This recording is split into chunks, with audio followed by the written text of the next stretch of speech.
You're listening to The Coffee Hour. I'm Andy Bates. I'm Sarah Golseth. I have a great history story for you today from the St. Louis area. We're going to go back 175 years, I think. So great history to chat about today. Thanks to Concordia University, Wisconsin for supporting The Coffee Hour. Find out more about Concordia University, Wisconsin at cuw.edu. Live uncommon. Joining us today, friends from St. Paul's Lutheran Church and School in Des Peres, Missouri, Reverend Dr. Glen Thomas, Senior Pastor. Pastor Thomas, welcome. Thank you. Good to be here. You might recognize Pastor Thomas's name and voice from Sunday mornings to the Bible study of St. Paul's Des Peres on the air here on KFUO. Many years. It's been about 6 years or so? I think that's about right. 6 years Yes. teaching God's Word on KFUO. Also joining us in studio, Sharon Whitlock, longtime member and relative of charter members of St. Paul's Lutheran Church and School in Des Peres, Missouri. Sharon, welcome. Thank you. It's nice to be here. And president of the congregation, Mark Canon. Mark, welcome. Thank you so much. Great to be here.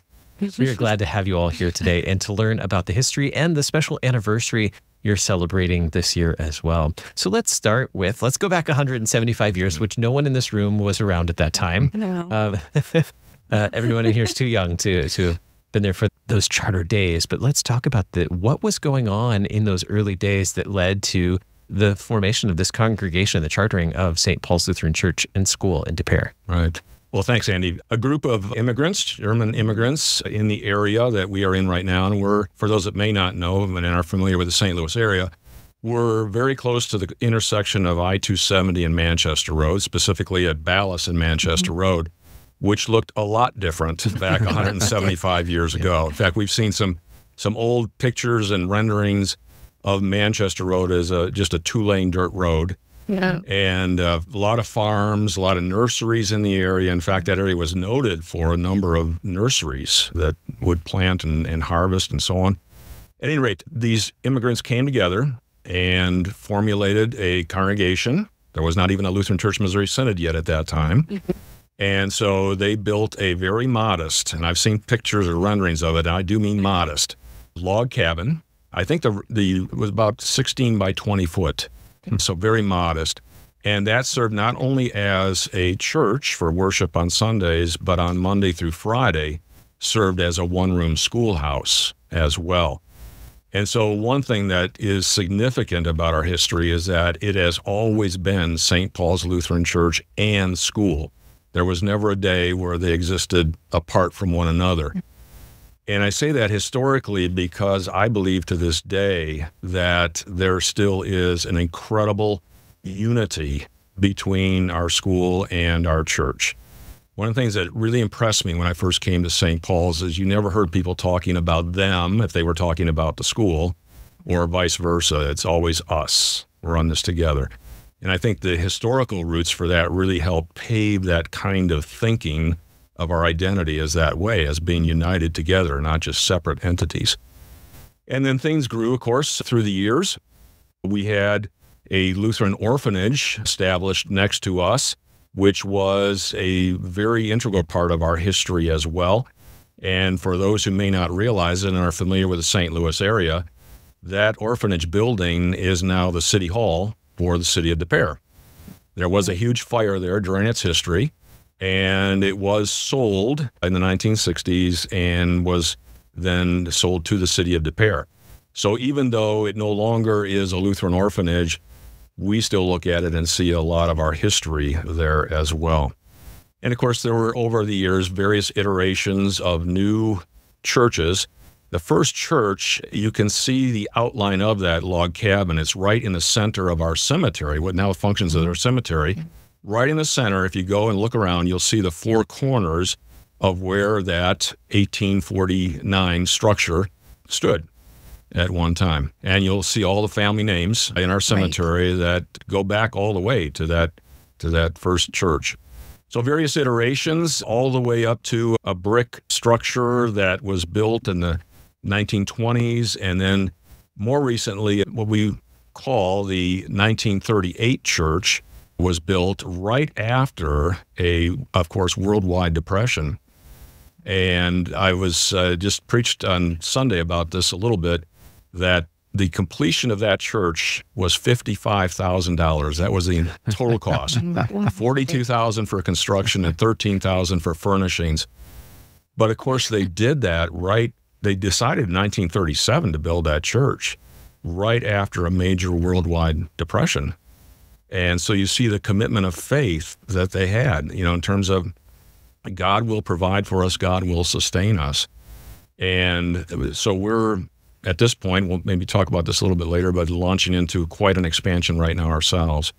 And it's with that same understanding of God walking with us and being with us and what he has done for us in the past as well.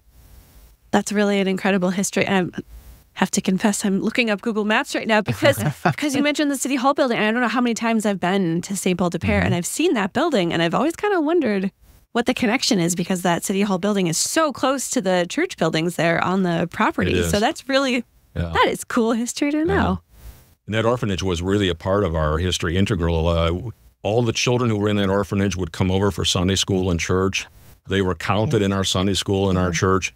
And around the turn of the century, from the 1800s to the 1900s, one of our pastors and his wife actually lived in that orphanage and were sort of like headmasters in that orphanage. So again, it was a real integral part, even though it didn't belong to us. Right.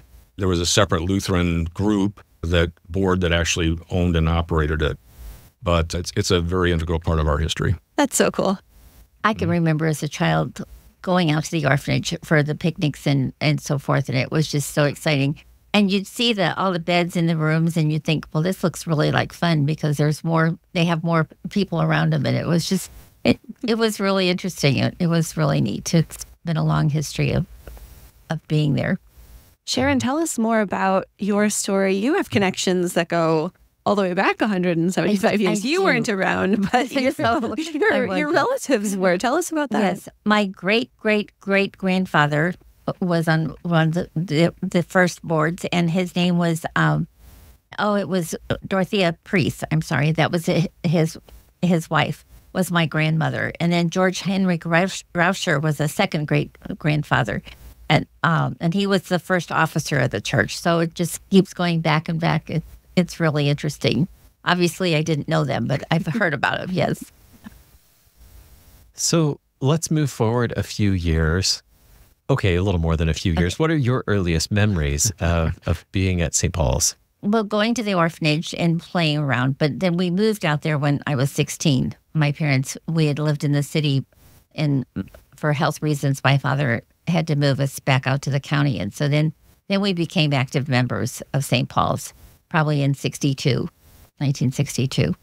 And what was that like for you, being a part of St. Paul's with a long family history connected to St. Paul's? Well, it was really special because on Sunday mornings you would see aunts and uncles and cousins at church. And so you felt part of the family, and everybody was close. And my grandparents were my grandmothers were still alive. So we got to see them often and share that with them.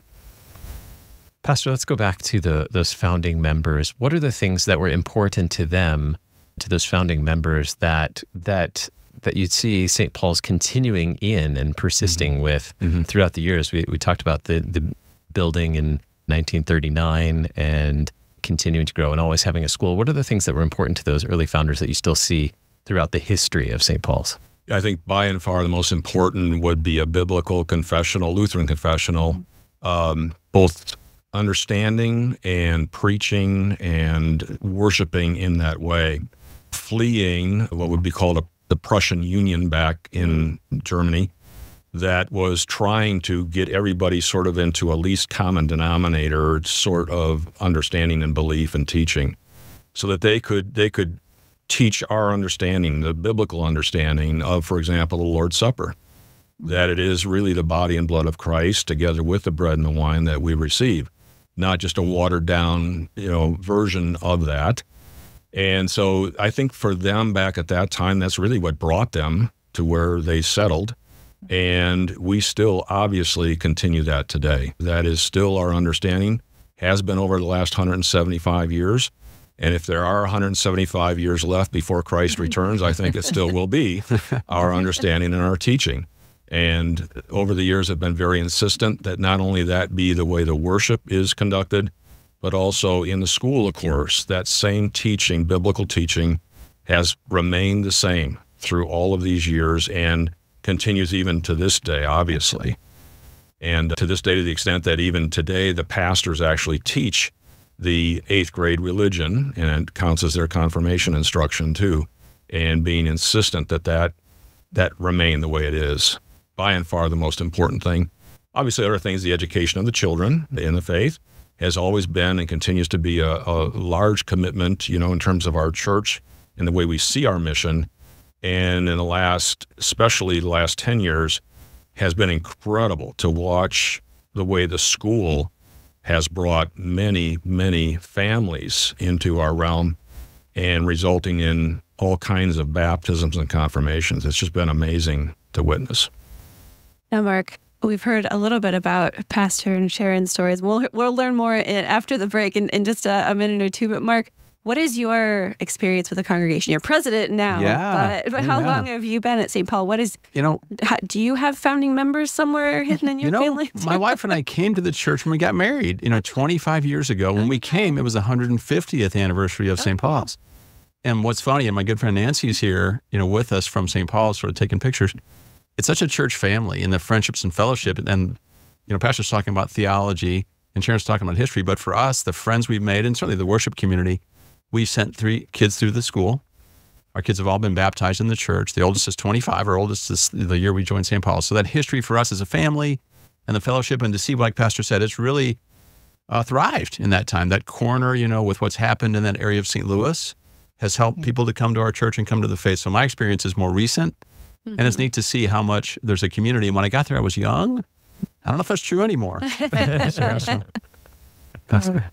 Yeah, thinking back to, Pastor was describing that intersection of those roads just being like dirt roads and fields and back nurseries.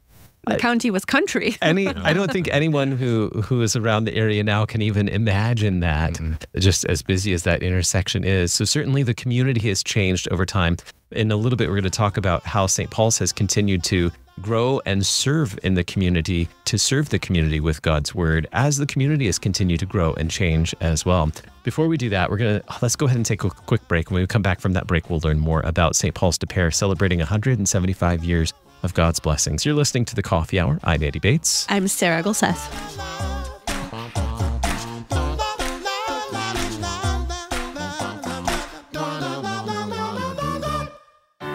At Concordia University, Wisconsin, we believe you were created for a reason: to use your God-given gifts to help others, to live a life of self-sacrifice in a me-first world, to live a life that's uncommon. Whether you're taking one of 50-plus online programs or learning with us in person on the shores of Lake Michigan, you'll be equipped to make an uncommon impact. Learn more at cuw.edu. Concordia University, Wisconsin. Live uncommon.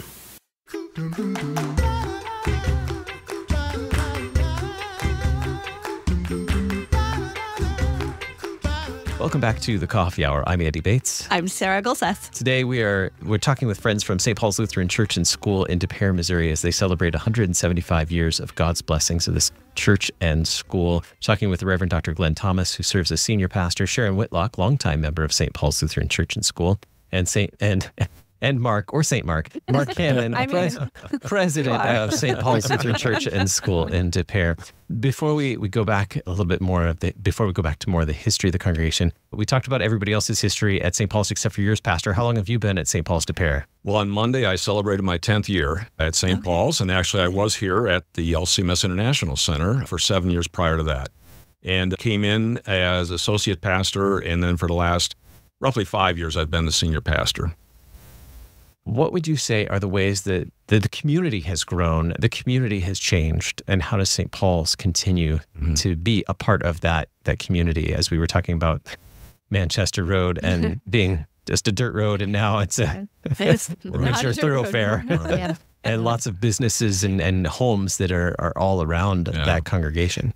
Yeah, and for those who may not be familiar with the de Pere area, it is a very affluent area compared to other areas. And so our people and the people in the community around us are blessed by God with a great deal of material blessings. And so the challenges that we see at St. Paul's are far different than in our community than you would see, for example, in the urban area of St. Louis And number one, we're always cognizant of that we have been really blessed by God and seek to share those blessings in every way we can. Virtually every month, there is some way that we are having collections of something to help either in the city of St. Louis or somewhere else. We just wrapped up June, which was diaper month at St. Paul's, where we were literally gathering diapers together to help, again, those in need with something that has gotten quite expensive for people. Everything from food, clothing, and actually hands-on work also. We connect in terms of even doing things like cleaning up a park in the city of St. Louis. We're going to have a week coming up later this month where we're going to be connecting in a number of ways in doing service projects, not only in De Pere, but in the city of St. Louis, at the same time that our youth will be out in Colorado on a servant trip there as well. So we're, again, very cognizant of how much we have been blessed in terms of material things. And again, I mentioned the issues that people in De Pere struggle with are not things like food and clothing and shelter usually, but more of the emotional and spiritual challenges that exist and things that are very easy for them to cover up and sort of, keep under the surface. So we have items like grief share, for example, that we offer, divorce care, areas like that again, much different than some other areas in the St. Louis area. And that's how we try also to connect not only for our own members, but for others as well, and advertise those things for others to come and hopefully be blessed with. You're in a big anniversary year this year, but going back through history, what have some of the other milestones have been throughout history? Some of their big things that have happened, ways that St. Paul has been able to serve the community throughout history. Yeah. I think I mentioned that 1938 church. That is one of the more recent ones. Going back before that, there was another brick church on that corner. And, even back then, that intersection, even though it was much smaller in terms of the roads, but was very visible. And that's one of the things I think that really blesses us today is the visibility. So St. Paul's, I think, going back, when you read back through the history, people always saw themselves as out there with the community and for the community, not just sort of, isolated off to themselves. And I mentioned our activity with the orphanage. I think that was another way that it really connected, people really connected and felt a sense of belonging with others there as well. Well, and for years we did a pancake dinner, roast beef and potato pancake dinner, which was quite a celebration for the community, and hundreds of people would come for lunch. It was always in the fall on a Sunday. Mm-hmm. And one of the things I always liked about it is that we would always feed the first responders of De Pere free. Yes. They invite them over. Mm-hmm. And now we have a brat and pie fry that has kind of taken its place.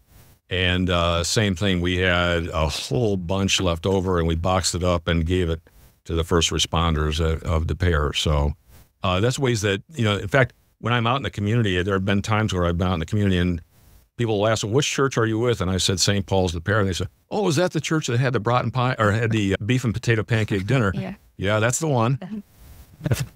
I don't think I've been to a beef and potato pancake dinner before. I have to ask, is that like a longstanding tradition that I don't know about that combination? Yeah, I don't either. It was. Yeah. And I don't know how they come about that combination, but it certainly was good. Have you had beef and potato pancakes? Not in that combination, no. So, like, they're potato pancakes made from potatoes and beef. Yes. And we peeled hundreds of potatoes. Yes, and that would be, And we should say that the beef is roast beef that is separate on the plate. It's not that we combine them with potatoes and make a pancake. Yeah. They're separate items, but that's a good clarification. Yes. Just so we're clear. Right. Good point of clarification. That has now become the brat and pie fry. Uh-huh. So things are fried. Bratwurst, and then wonderful home-baked pies that are donated. And so it's just a great afternoon. And we usually do that early in the fall. And I'm not sure what we're going to do this year with construction that's going to be taking place on our property. But anyway, that's kind of come in and taken over the old beef and potato pancake. So buildings have certainly been some of the milestones. You mentioned some of those earlier, the sanctuaries that have been built throughout the years. The school has always been a significant part of the ministry at St. Paul's de Pere as well. Let's talk about the campus now and what we're looking for in terms of building for the future as well. What does the campus currently look like for St. Paul's Church and School? Right. We have a combination, I guess you would say right now, of a new school building, about a $10 million building that was built, finished up about 4 years ago. And it serves now as the home for our kindergarten through 8th grade. And we still have some of the, not original, but 1950s and 1960s constructed buildings, including a gymnasium and other classrooms. And those 1950s and 1960s buildings are the ones that are going to be demolished, and we'll be building a new $20.5 million ministry expansion, which will include more classrooms, and we're in need of those because our school is growing pretty dramatically under God's blessing.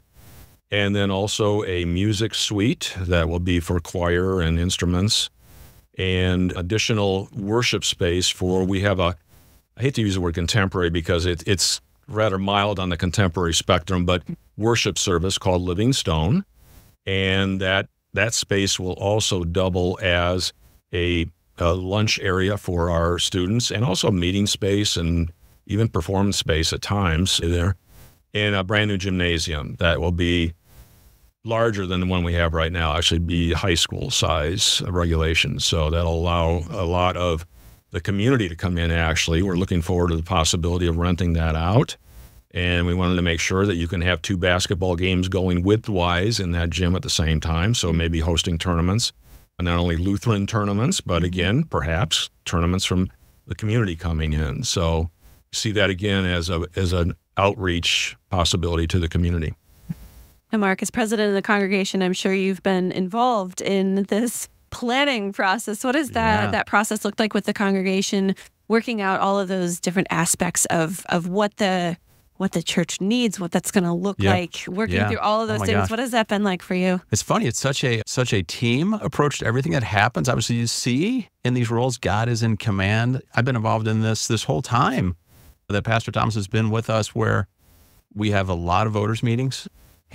And, honestly, they go well. I mean, our church cares. Our church is engaged. They speak up.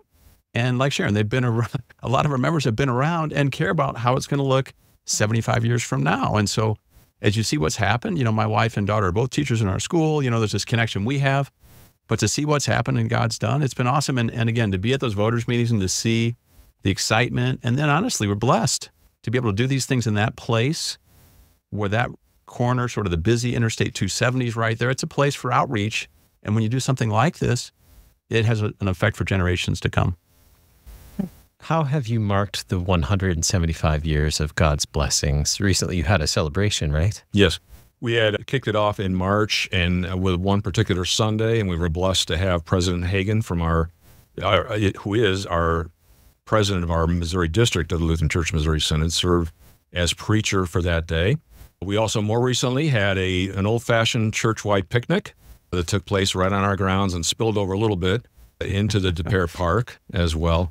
And we have some other events coming up. Even we have one of the seminary professors who is a member of our congregation is going to come and talk about the history of St. Paul's and kind of pair that with what was going on in the St. Louis area, in the Lutheran community in the St. Louis area. And that'll be happening in late September and so on. So it's been kind of nice to take a look back. And, with all of it, we thank God for the way he has blessed not only us currently, but of course all the way back 175 years.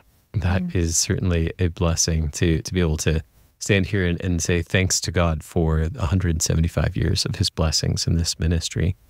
Any final comments you want to share today as we wrap up our time together? Wow, 175 years. That's amazing. Anything else you want to share today? It's just wonderful to look back and to have raised 3 children in school and to watch what they're doing with their lives now as they raise their own children. It's really gratifying to know that they have a foundation to lean on. Mm-hmm. And we are so thankful for that. It's been wonderful the last decade in particular to see families come to us that many of them not having a tradition in the church at all, in the Christian church at all, and coming through our school, and then coming to us, and in effect, the children bringing the parents to us, and then going through adult instruction, even parents being baptized. They weren't baptized themselves, didn't grow up in that tradition. And of course, they didn't have their children baptized either. So the numbers of baptisms and confirmations over the past decade has been just incredible. And so much of it can be traced to our school and the growth that the school has brought. And to me, it's just a textbook example of how a Lutheran church and school work together hand in glove in the mission. Thanks be to God. I see excitement in our church. I see people loving to come to church. And I think even after COVID, being together in person these last couple of years too, but I just see people that are enjoying worship, enjoying fellowship, and a sense of, God's at work, and there's a big future ahead. Our guest today, the Reverend Dr. Glen Thomas, Senior Pastor of St. Paul's. Thank you so much. My pleasure. Thank you. Sharon Whitlock, longtime member of St. Paul's Lutheran Church and School in De Pere. Sharon, thank you. Thank you. And Mark Canon, President of St. Paul's Lutheran Church and School in De Pere, Missouri. Thank you so much, Mark, for being our guest. Thank you. Thank you all for being our guests and sharing this great story with us. You've been listening to The Coffee Hour. I'm Andy Bates. I'm Sarah Golseth. The Coffee Hour with Andy and Sarah is a production of KFUO. To support the Coffee Hour and KFUO Radio, visit KFUO.org. You can also text KFUO to 41444 or send an email to gifts@KFUO.org. And you can call us at 800-844-0524. KFUO. Christ for you, anytime, anywhere.